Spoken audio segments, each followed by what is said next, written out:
आई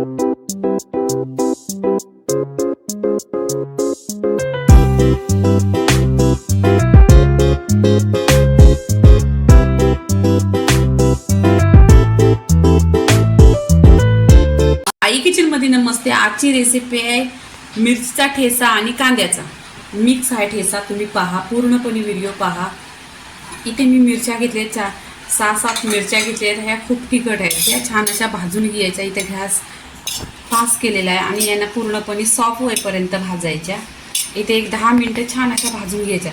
आणि तुम्ही मिरचीचा ठेचा तर भरपूर खाल्लाय, पण मिरचीचा, लसणीचा आणि कांद्याचा ठेचा आहे हा मिक्स ठेचा आहे। तुम्ही नक्की पहा आणि पूर्णपणे व्हिडिओ पहा, मध्ये टिप्स करू नका, तुम्हाला टिप्स नाही समजणार।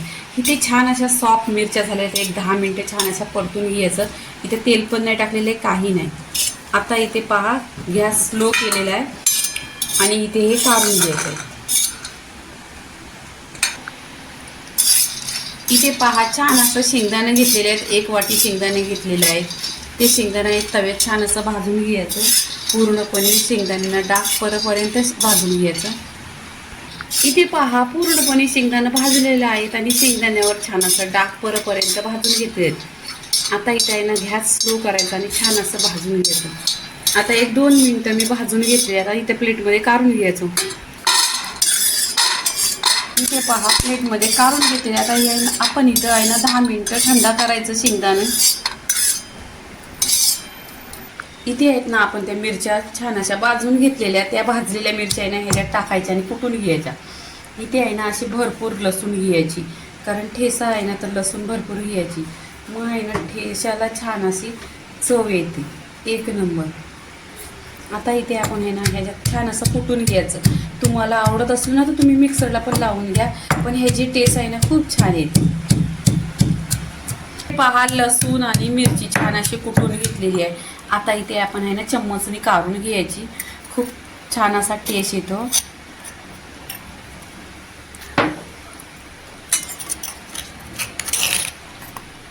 इथे पहा, प्लेटमध्ये अशी फ्रेश मिरची आणि लसूण घ्यायची। व खूप तिखट मिरच्या आहेत, तुम्हाला साध्या मिरच्या असल्या तरी चालेल।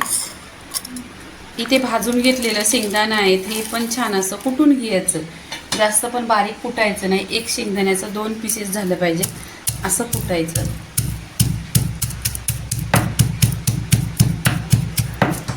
इथे छान असे शेंगदाणा कुटून घेतले आहेत। इथे पहा, क्रिस्मी आणि शेंगदाण्याचा आहे ना 2 भाग केलेला आहे, जास्त कूट नाही करायचा।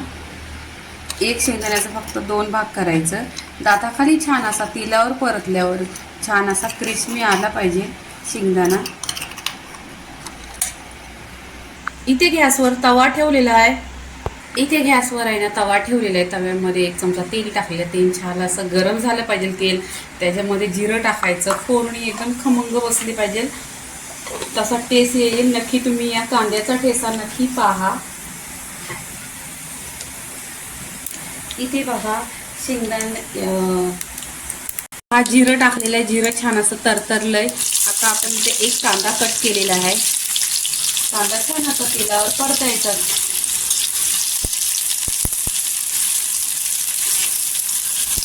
आता गोल्डन कलर करून घ्यायचा, कारण हा कांद्याचा ठेचा आहे, म्हणजे छान असा टेस्ट आला पाहिजे।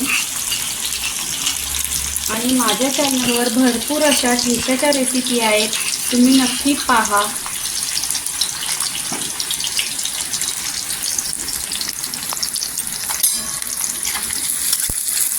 इथे पहा, 1-2 मिनिटं छान असा गोल्डन कलरवर कांदा करून घ्यायचा।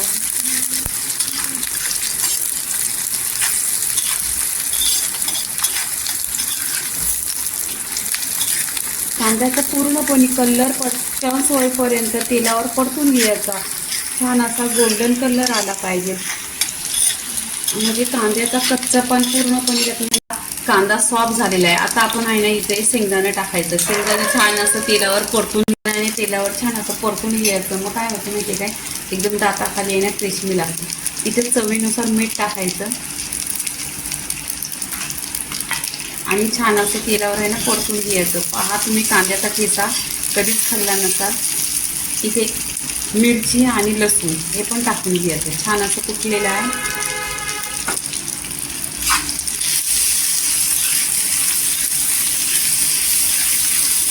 बाजरीच्या भाकरीशी एक नंबर लागतो असा हा कांद्याचा ठेचा. आणि तुम्ही डाळ भात बनवला त्याच्याबरोबर पण साईड डिश एक नंबर लागते. नक्की तुम्ही पहा. इथे पहा छान असा क्रिस्पी झालेला आहे. इथे पहा पूर्णपणे असं झालेलं आहे. आता आपण प्लेटमध्ये काढून घ्यायचं.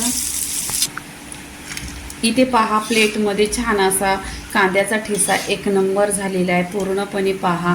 आणि ह्याच्याशी आहे ना भाकरीशी एक नंबर लागतो. आणि बिना फ्रीजची आहे ना 8 दिवस ठेवला तरी टिकतो, काही खराबच होत नाही. इथे कांद्याच्या आणि लसणीची आणि हिरव्या मिरचीचा ठेचा पूर्णपणे झालेला आहे. लाईक करा, शेअर करा, सबस्क्राईब करा आणि नेहमीच खात राहा. धन्यवाद.